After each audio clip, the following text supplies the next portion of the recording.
Post 1. Am I the jerk for taking back my grandpa's duplex from my aunt and cousin? I am a 33-year-old man who thought I understood the phrase clean handoff. My grandfather raised me like a third parent. In the last 2 years of his life, I did the rides, the spreadsheets, the pillbox, and the Friday grocery shop.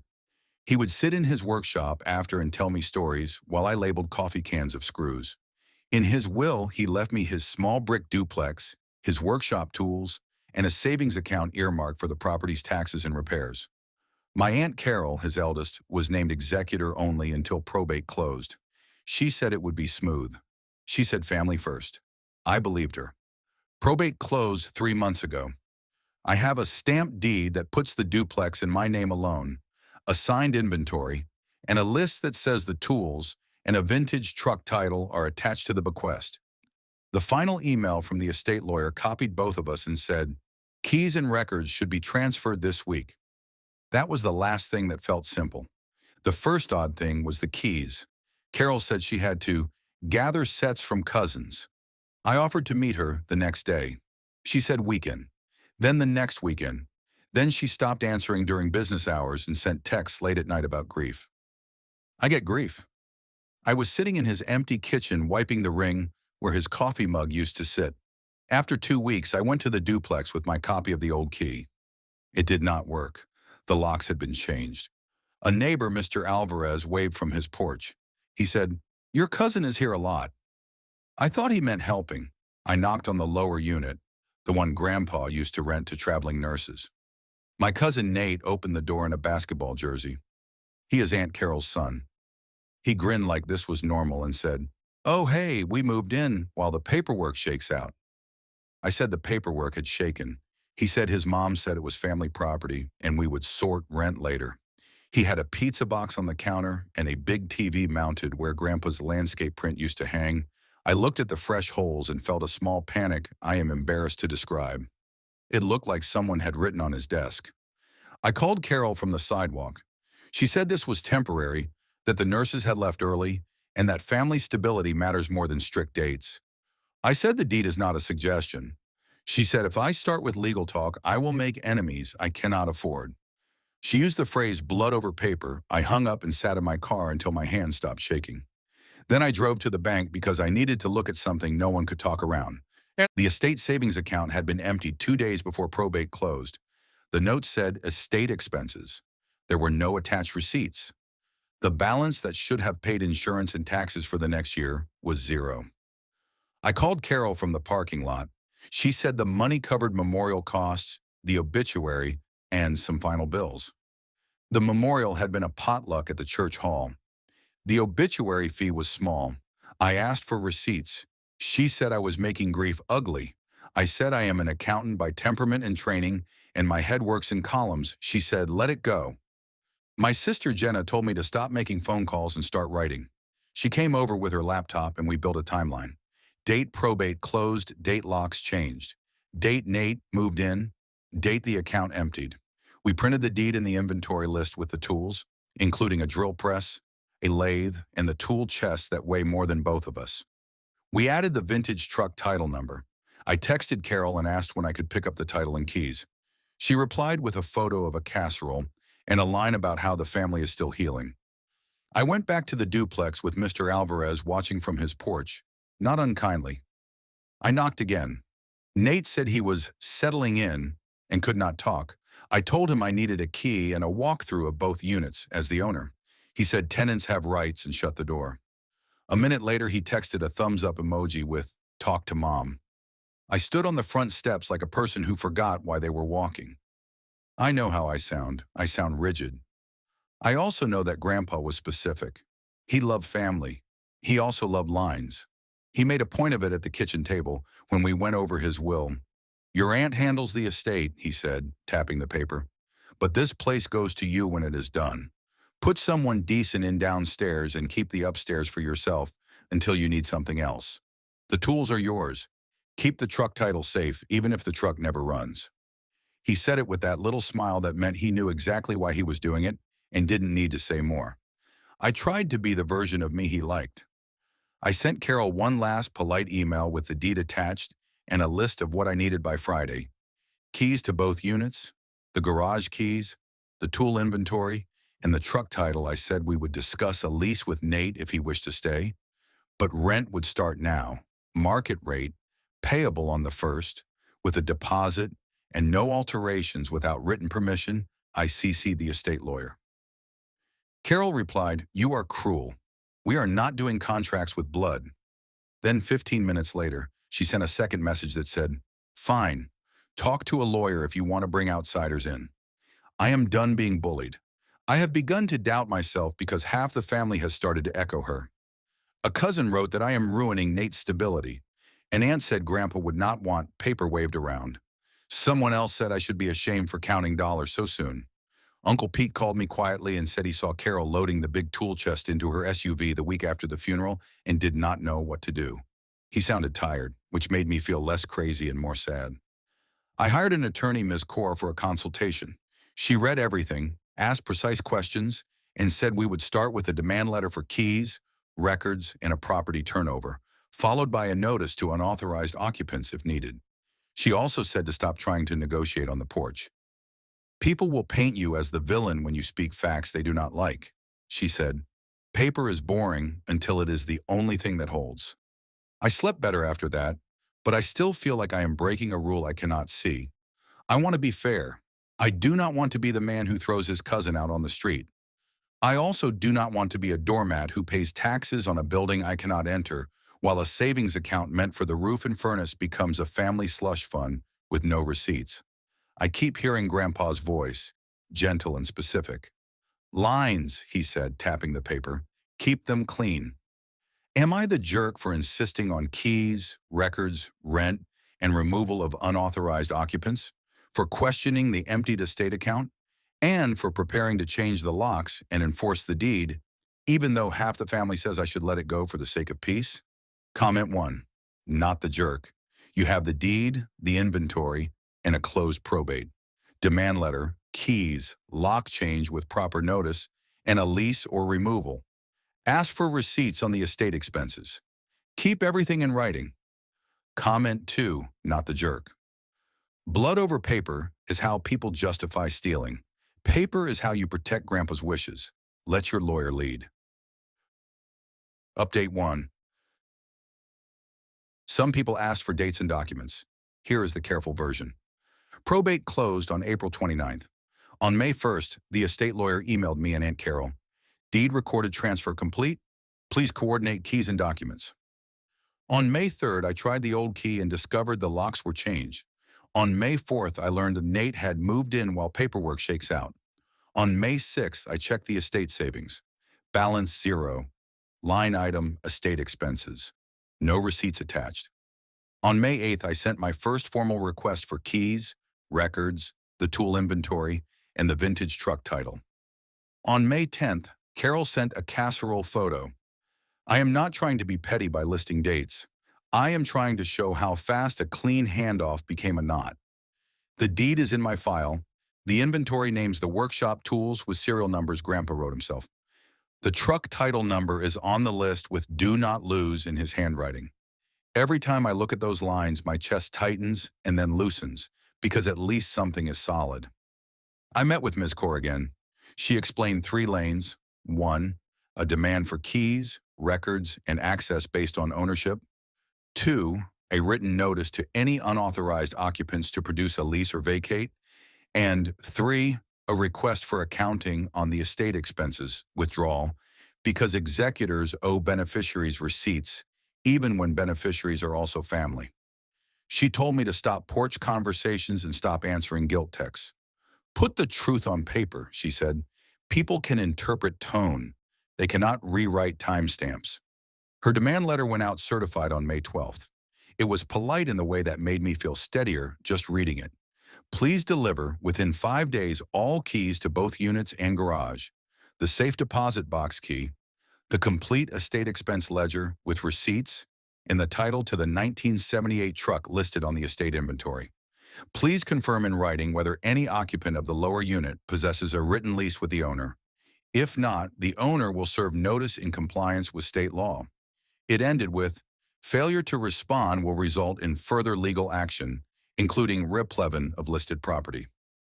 On May 14th, Carol texted a paragraph that began with, "I am shocked you would sick a lawyer on me after everything I have done," and ended with, "The bond cash out covered the church hall, flowers, and gas for family."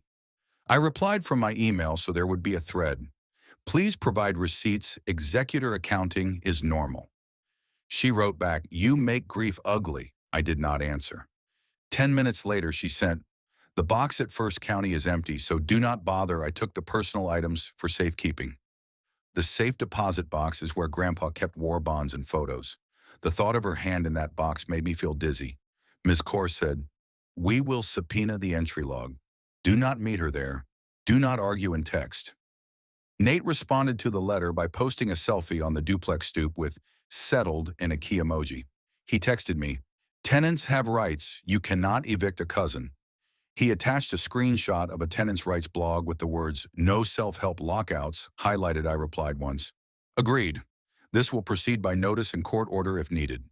He sent a laughing emoji and wrote, "See you in court, landlord." I read it twice and then put my phone face down. I do not want to be anyone's landlord. I want to be Grandpa's grandson doing what he told me to do with the building he bought with 30 years of double shifts. While all that was happening, Jenna did what Jenna does. She searched.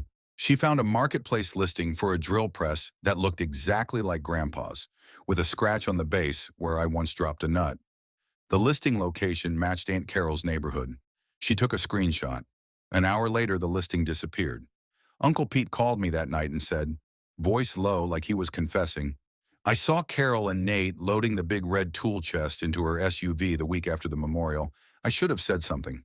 He apologized 3 times. I told him thank you. Information is not disloyalty, it is oxygen. I went to the duplex with Mr. Alvarez, watching again from his porch. Kind eyes, arms crossed. I taped a copy of the demand letter to the lower unit door and slid another under it. I taped a neutral notice to the upstairs door too, because the law likes symmetry. It said, "Owner requests contact to schedule inspection and key exchange. Please email by Friday." I took photos with the day's paper visible in the frame, so no one could say I backdated. It felt theatrical and also like the only way to keep from being told later that I imagined this. 2 hours later, group text started. Carol wrote to the cousins that I was forcing a grieving mother to pay rent for her child, and that I was taking food out of the mouths of family. Another aunt added, "Grandpa would hate this." Someone else wrote, "We are half the family. We can freeze you out." I put my phone on Do Not Disturb. Leo from next door, who does not exist in this story but in mine is the neighbor Mr. Alvarez, knocked gently and said, "They are loud. Paper is quiet. Keep the paper." I laughed once because I needed to. Then I went inside and made coffee I could not taste. On May 16th, the estate lawyer forwarded a message Carol had sent him. "My duties are complete. If OP wants to harass me for receipts, tell him to take it up in court." He added a note with 2 sentences that landed like a plank under my feet. "Executor has a duty to account. Please direct all future communications through counsel." The word duty helped. It made this feel less like I was picking a fight and more like I was following a map. Ms. Kaur filed a request for the safe deposit box logs and sent a second letter to the bank asking for the withdrawal history on the estate expenses. She drafted a notice to quit for unauthorized occupants to be served if no lease materializes. She also prepared a replevin filing list for the tools with serial numbers and photos that Jenna found in my old phone from a day Grandpa made me document everything in case someone decides my wrenches are community property. He said it with a half smile. I laughed then. I did not laugh today. I am still afraid of being the person who makes the family group chat turn my name into a verb for cruelty. I do not want to be the man who wins on a technicality and loses a room. But the room I keep being asked to enter is one where my ownership is a suggestion and my bank account is a resource. My grandpa used to tap the paper lines, he said. Keep them clean. I repeated that to myself while I signed Ms. Kaur's retainer and put the certified mail receipts in a folder labeled Duplex. Am I the jerk for sending the demand letter, asking for executor receipts, taping notices, and preparing to serve a formal notice to vacate if no lease exists, even though half my family says I am heartless for refusing to Let it go in the name of blood? Comment 1. Not the jerk. Dates, deed, and duty matter. Executor accounting is mandatory, not optional.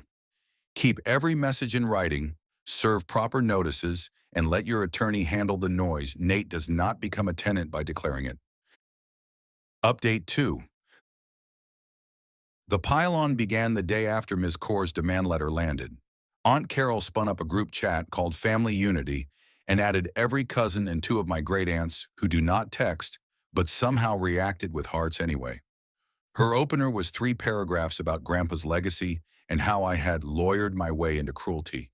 She wrote that the bond account paid memorial realities and that questioning receipts was the same as questioning her love for her father. Then she posted a photo of Nate on the downstairs porch with a caption, "Stability should not be evicted." Within minutes, cousins chimed in. One said I was ruining a man's life over paperwork. Another said, "We are half the family and we vote Nate stays." An aunt suggested a compromise where I keep the upstairs, Nate keeps the downstairs for continuity, and we call it even. Someone proposed that if I insisted on rent, I should lower it to family rate and pay the property taxes myself because Grandpa would not charge his own blood. I put my phone face down and stared at the ceiling until the feeling of being pulled into a room I did not agree to enter faded. 2 things happened that kept me from wobbling. First, Jenna sent me a folder labeled Receipts. Inside were screenshots of marketplace listings that matched Grandpa's shop piece for piece. The drill press with the scratch on the base. The red tool chest with 3 stickers from the 90s still on the side. A lot with Misk hand tools, price to move, photographed against Carol's garage wall. Each screenshot had a timestamp and a seller profile name that traced back to an account where the only social posts were photos of Carol's dog. 2 listings had just been marked sold. Jenna also found a local towing company's public gallery where someone had posted a night shot of a blue 1978 truck being loaded, comments closed. The date matched Mr. Alvarez's memory of a midnight tow. She labeled everything with red arrows and a short note, copied to cloud. Second, Uncle Pete called. He does not like conflict, so the call itself was an act. He said he had texted Carol to ask where the tools were, and she told him to mind his lane. He lowered his voice and said, "I should have said something sooner." Then he added the sentence I needed. "You are not wrong." It was small, private, and enough to keep me from driving to the duplex with my emotions. The next wave came offline. Carol held what she called a healing lunch at Aunt Denise's house. I did not attend. Later, Denise called to summarize. Carol stood up after the pasta and spoke about blood over paper. She said Grandpa meant the duplex to be a family hub and that my lawyer letters were a betrayal. She floated a new story, that Grandpa had told her privately to guide me and that moving Nate in early was the first step. Denise said the room murmured. Then Pete spoke for 40 seconds. He asked if anyone had seen the deed. He asked who had changed the locks before transfer. He asked where the bond receipts were. The room went very quiet. Carol pivoted to tears and said she would not be put on trial by her own family. Half the table hugged her. The other half looked at their plates. Meanwhile, Nate leaned harder into swagger. He posted a video on the porch with a caption about fake landlords and try me. He sent me a text that read, "You throw me out, I tell the internet you stole from Grandpa." I forwarded it to Ms. Kaur.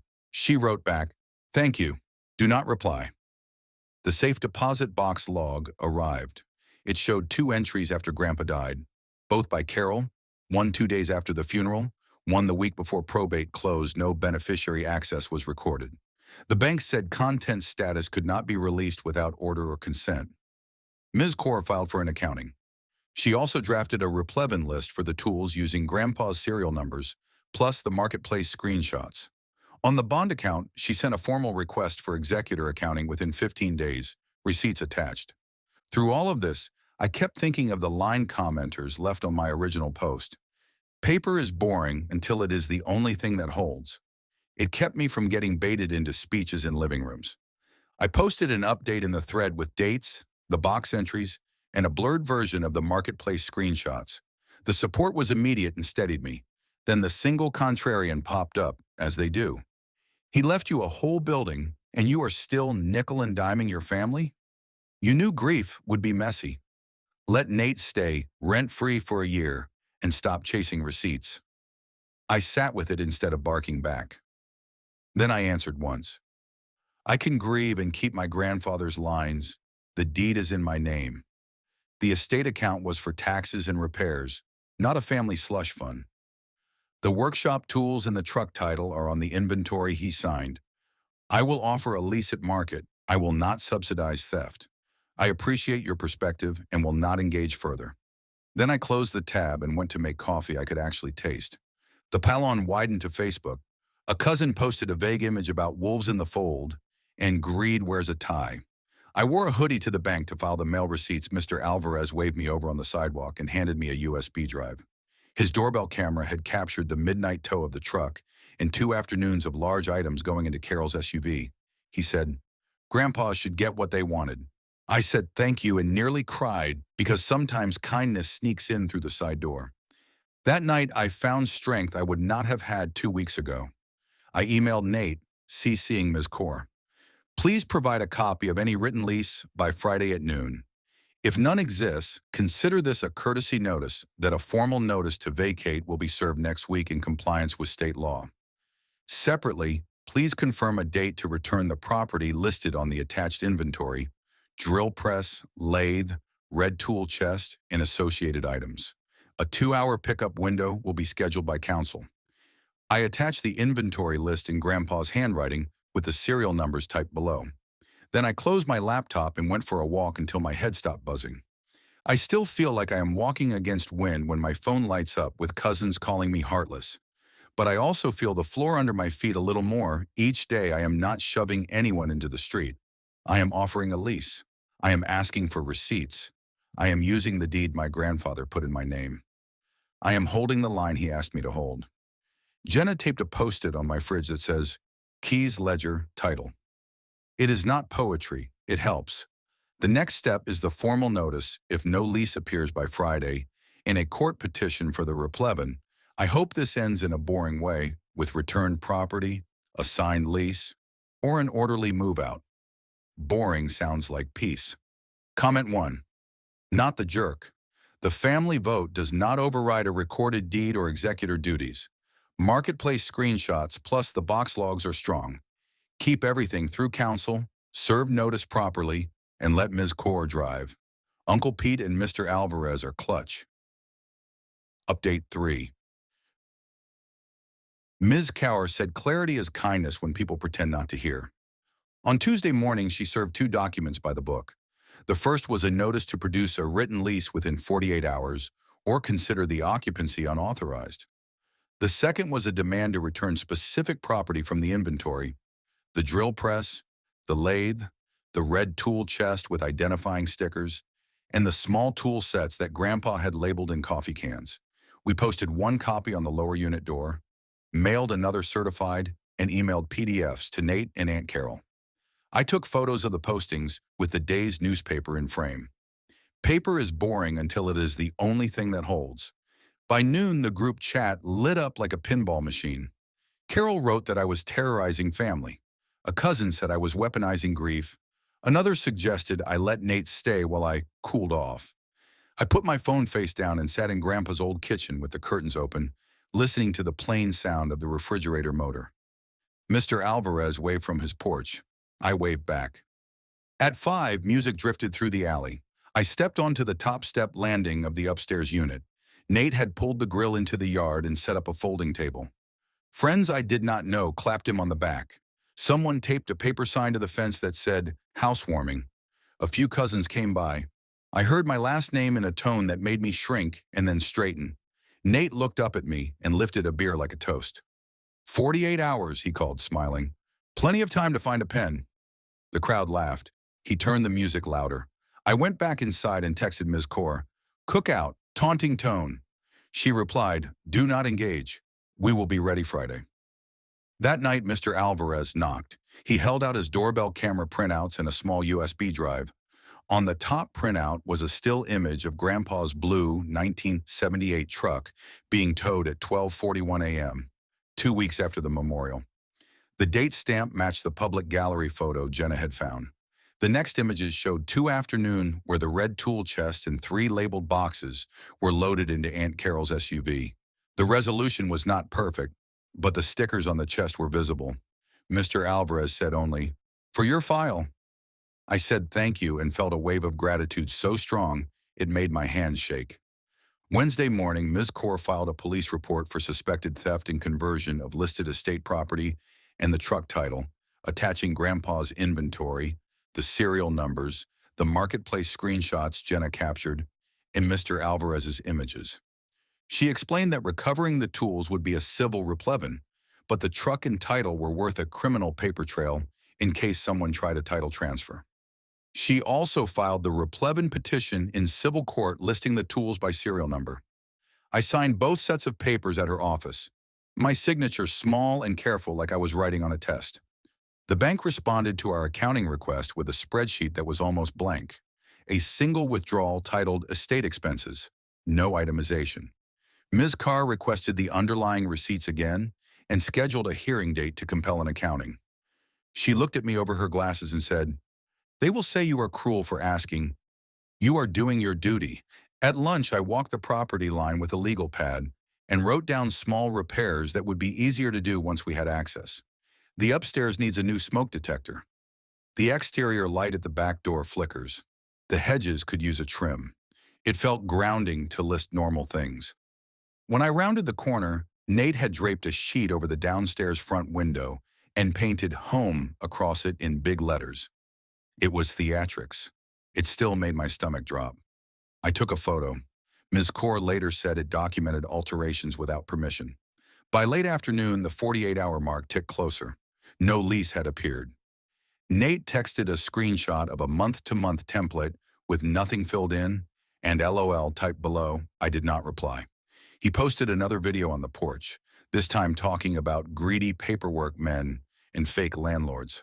I closed the app, put my phone in a drawer, and made a list of what happens next, because lists are how my brain quiets down. Friday at noon.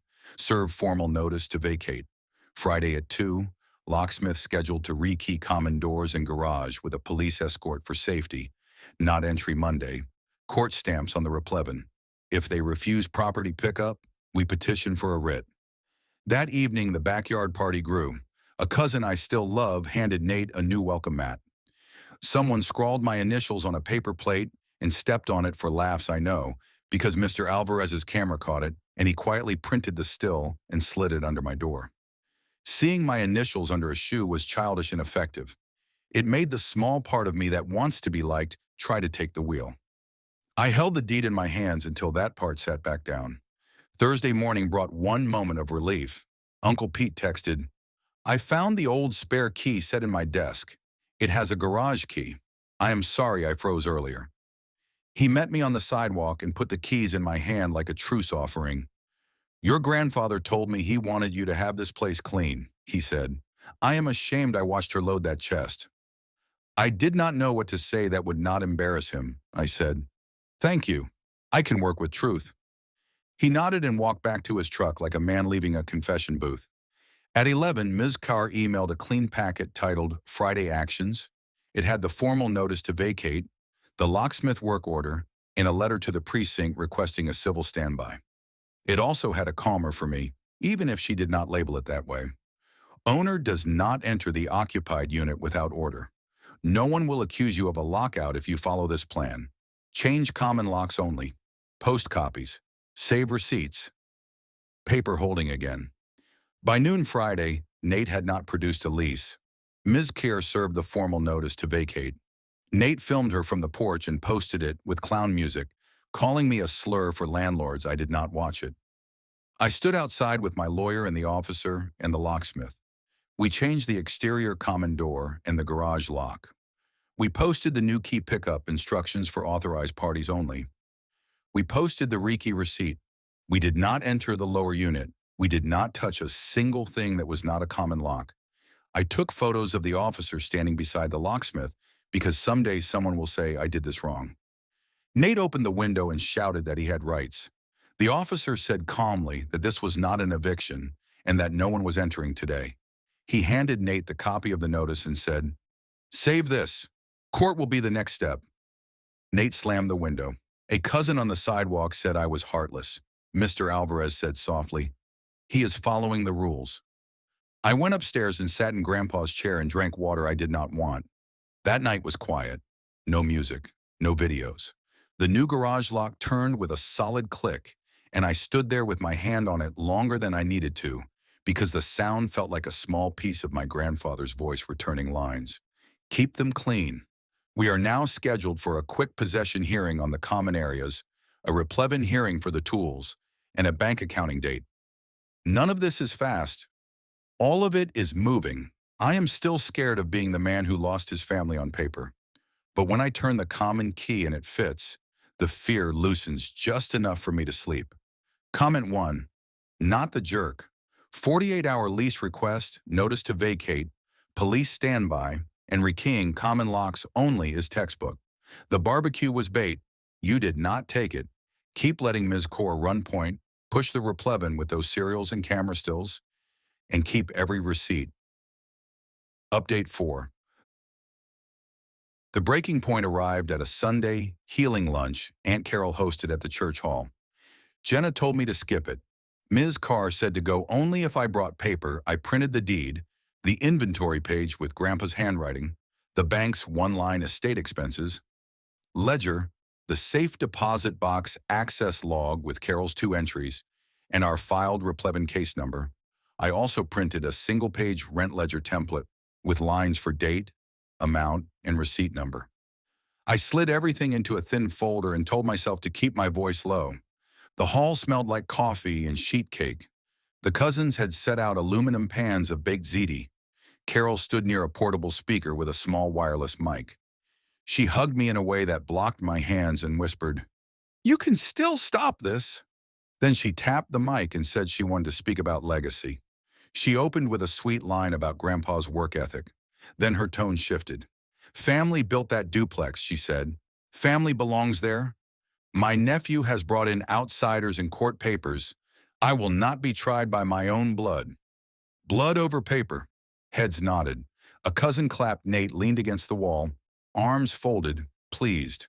She pivoted to the money. The bond account covered memorial realities and gas for family who came from far away. Anyone asking for receipts is questioning love. She lifted the mic like a preacher lifting a book. "Let us agree that stability matters more than a stamp." I stood because the alternative was to watch a story harden around me. I held my folder like a life jacket. "I am not trying anyone," I said. "I am honoring Grandpa's written wishes." I walked to the front table, set down the deed, and read the line with my name.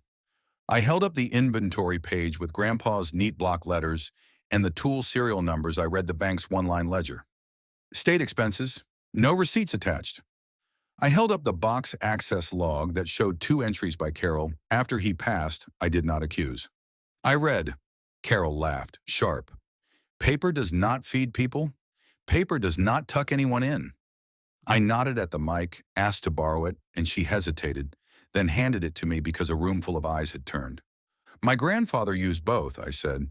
"He fed people, and he wrote things down so there would be no fighting later. The duplex deed is in my name. The tools and the truck title are listed as mine. The estate account was for taxes and repairs, not a family purse. The savings were emptied without receipts. Nate has no lease.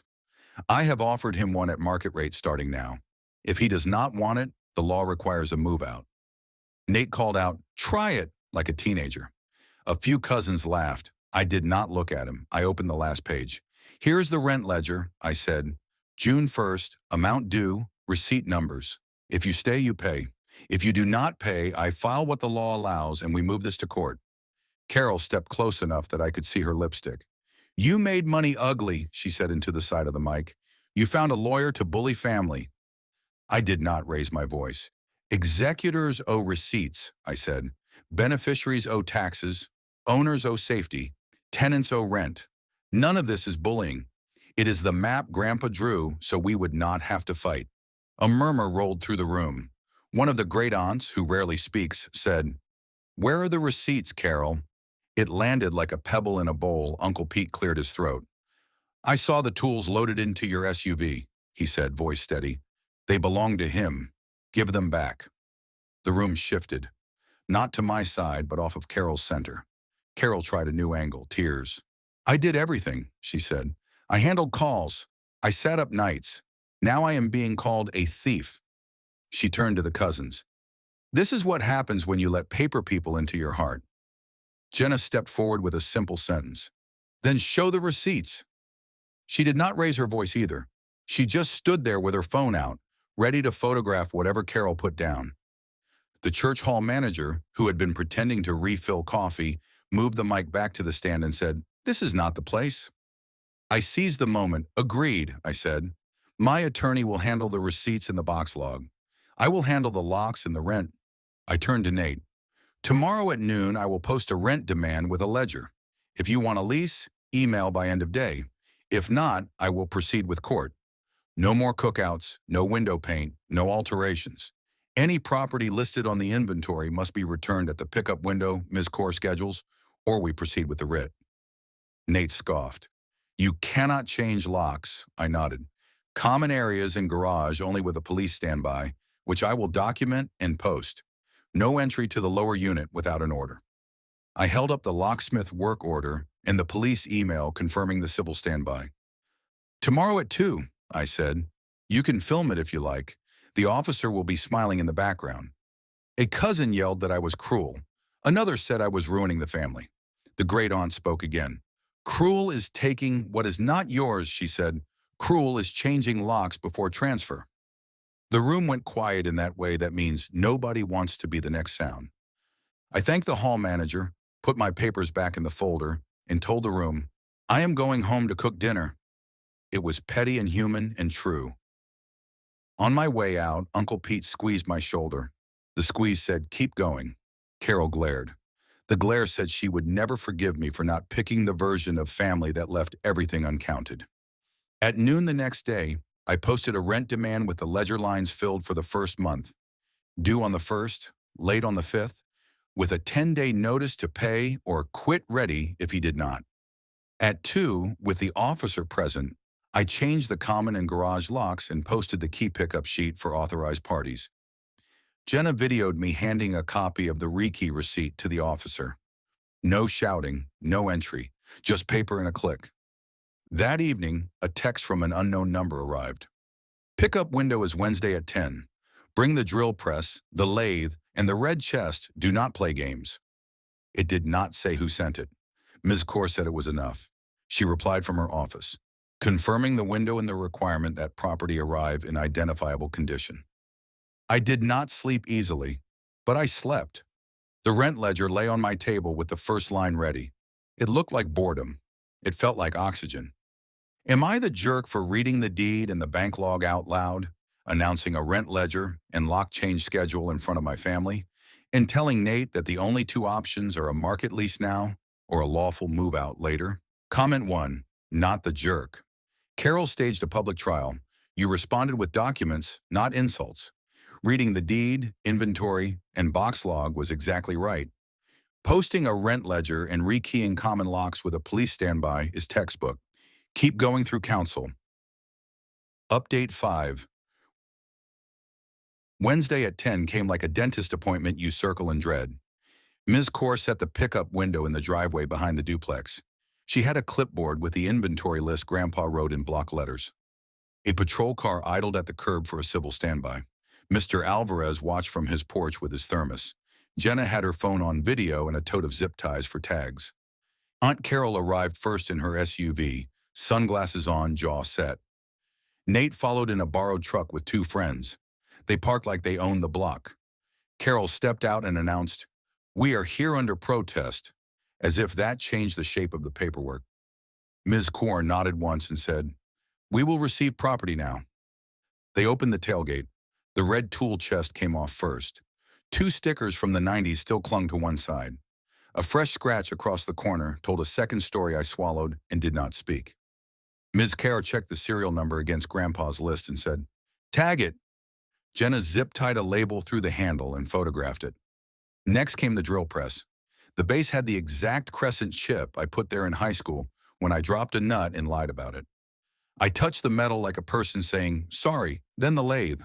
Then 3 boxes of hand tools, some in coffee cans with Grandpa's handwriting. A box of random scrap tried to pass as a 4th crate. Ms. Core shook her head and pointed to the list. Inventory only. I waited for the truck. It did not come. I asked, title? Carol folded her arms. Misplaced. Ms. Core handed her a written demand for the title and a separate note that we had filed the criminal report and would seek a DMV hearing for retitling if it did not appear. Carol said, "You are disgusting." The officer cleared his throat and said, "Ma'am, keep it civil." She turned away like a teenager. Nate tried a small show. He gestured at the driveway crowd and said, "This is what greed looks like." Loud enough for the neighbor on the corner to hear, Ms. Core did not bother to look at him. She read the replevin receipt aloud, wrote the time, and handed copies to both of us. Process eats drama for breakfast. We loaded Grandpa's tools into my garage and locked the new lock with a sound that felt like a small prayer. 2 hours later, Ms. Core filed the replevin receipt and the officer's civil standby note with the court. That afternoon, we had the possession hearing on the common areas and access. The judge was brisk. He read the deed, looked at the notice timeline, and asked Nate if he had a lease. Nate tried to talk about blood. The judge held up a hand. Lease?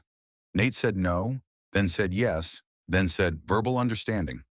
The judge granted immediate access to common areas and ordered no interference with lawful rekeying. He set a quick date for the unauthorized occupancy case. He warned everyone that the court would not tolerate self-help or theatrics. He said, if you want to live there, you need a lease and rent. If not, prepare to move. The next 5 days were a slow collapse of bluster.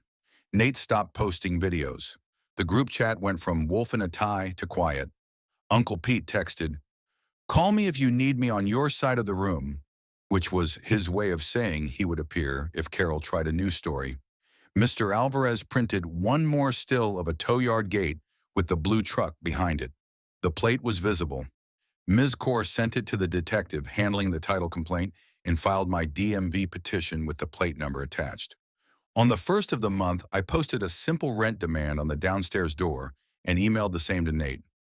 Market rate, due now. Late on the 5th, I also included a lease draft with clear terms and a deadline to sign. Nate did not sign. On the 6th, Ms. Carr filed the 10-day notice to pay or quit. Carol texted me at midnight that I was throwing a man to the street. I replied once from email, "He may sign the lease and stay. If not, he must go." Then I muted her forever. At the unauthorized occupancy hearing, the court moved faster than I expected. The judge looked at the certified mail green cards and the photos with the day's newspaper and said, "Clean." He asked Nate if he had paid anything. Nate said he had covered a lawn service one time. The judge asked for a receipt. Nate did not have one. The judge granted possession to me, set a move-out date, and offered a sheriff's standby for the hour he told Nate to leave the unit in broom-clean condition and not to touch anything in the garage. He told Carol to provide any executor receipts to the estate council within 15 days. The gavel sound was gentle. The message was not. Move-out day arrived like weather. Jenna and I stood with the sheriff at the curb while Nate and 2 friends carried out boxes. He tried to take a bin of coffee cans. I stepped forward and said, "Workshop inventory," and pointed to the garage. The sheriff nodded and told him to put the bin back. Carol drove by slowly once, did not stop, and did not wave. The silence on the family thread was so loud I could hear it through a locked phone. When the last box left, I walked into the lower unit. It smelled like pizza and a candle that tried too hard. There were small holes where the big TV had been. The mantel was bare where Grandpa's landscape print used to hang. I stood in the empty living room for a minute and put my hand on the wall like I might feel a heartbeat. Then I got out my notebook. Smoke detectors, holes patched, fresh paint, new blinds. The list made my breath steady. 2 weeks later, the DMV hearing retitled the truck to me after the detective confirmed the tow yard photo and the lack of a lawful transfer. The clerk stamped my name on a new piece of paper. I walked out with the title in a thin envelope like it was a strange newborn. Ms. Core forwarded the bank's accounting order. Carol filed a page of vague numbers without receipts. The judge gave her 14 days to comply. Jenna circled the date on my calendar with a red pen and drew a tiny fork next to it, because she knows how to make me laugh when I am brittle. The day I rekeyed the lower unit for myself, Jenna brought me a takeout sandwich and a level. We put a small bookshelf back where Grandpa kept his radio. We hung a cheap print of a landscape that was not his, but in the same colors. We opened the windows and the place smelled like light and dust. Mr. Alvarez came by with a bag of screws that matched the ones Grandpa liked. He said, "For the cans." I thanked him and did not swallow very well for a second. I offered Nate the lease one last time with a clean start date. He did not respond. I listed the unit. A quiet teacher signed within a week. She gave me her first month in deposit and asked if she could hang a small plant in the kitchen window. I said yes. The sound of the key turning for her on move-in day felt like closure that did not need a speech. I lost half a family to my inbox, and that still hurts if I think about it too long. But I took back what was stolen, from property to paper, and I did it the way Grandpa would recognize, by the book. The key turns, the ledger balances, the garage smells like oil and old wood again. Am I the jerk for following through with replevin, a possession order, a lawful move-out, and a new lease, even though my aunt still says I should have kept it in the family and let Nate live rent-free forever? Comment 1, not the jerk. You recovered the tools, secured possession through the court, and offered a real lease before moving forward. The title, retitling, and accounting order are exactly how you protect Grandpa's wishes. Enjoy the quiet tenant and keep every receipt. Final update 10 months later. It has been 10 months. The duplex sounds like a place again, not a courtroom. The upstairs is my home base. The downstairs is rented to the same teacher who moved in after Nate left. She pays on the first, texts when the sink drips, and grows basil in the kitchen window. The rent ledger looks like a rhythm. The mortgage and taxes go out like clockwork. The savings account that was empty now has 12 months of expenses in it because I rebuilt it 1 month at a time. The garage is the part that makes me swallow. The red tool chest sits where Grandpa kept it, stickers and all, with one new scratch that I can live with, the drill press and lathe work. The coffee cans with his handwriting hold screws again. I learned to change the belt on the lathe from a video, and from an old note he wrote on an index card, Mr. Alvarez and I drink bad coffee on 2 stools some Saturdays, and he tells me about the time Grandpa built a birdhouse badly and then pretended the birds liked it better that way. The blue truck sits on blocks under a tarp. The title with my name on it lives in a fire safe. The engine is a problem for a winter I can afford. Carol never apologized. She filed 2 partial pages of numbers for the court and then hired a new accountant who told her to stop posting vague quotes about wolves on Facebook. She insists she did nothing wrong and that I am cold. The judge ordered her to produce real receipts for the estate withdrawal or repay the balance. That process crawls like all boring justice. I do not follow it hour by hour anymore. Ms. Kaur sends me summaries and I file them in a folder labeled Estate. The folder sits in a drawer I do not open on weekends. Nate moved 2 towns over. He sent 1 text in month 3 asking to come back to the family hub and promising to be good this time. I replied with the same lease and market rate I offered before he did not write again. Uncle Pete comes by with a 6-pack sometimes. He apologizes less now and tells stories more. He fixed the sticking back gate with a plain shim and left his plane sharpened on the bench because he does not like dull tools, and he knows I will forget to sharpen it. Half the family stayed loud for a while and then got busy with their own lives. I am low contact with most of them, and that is probably permanent. The quiet ones send holiday cards. A great aunt mailed me a photo of Grandpa at the duplex in the 80s, leaning on the blue truck and looking like a man who had just finished a job and wanted to stand there for a minute. I put it on the garage shelf where I can see it when I turn the light on. I still have the post-it Jenna stuck to my fridge during the worst week. Keys, ledger, title, it stayed true. The key turns, the ledger balances, the title is safe. The duplex feels like it has edges again, the kind that keep a home from dissolving into someone else's idea of family. I am not angry every day anymore. I am busy patching holes and repainting trim and answering the teacher's texts about the basil when it gets leggy. Closure here does not look like a speech or a dramatic apology. It looks like quiet tools, clean books, and a door that clicks. It looks like doing what a man asked me to do with the place he built. That is enough.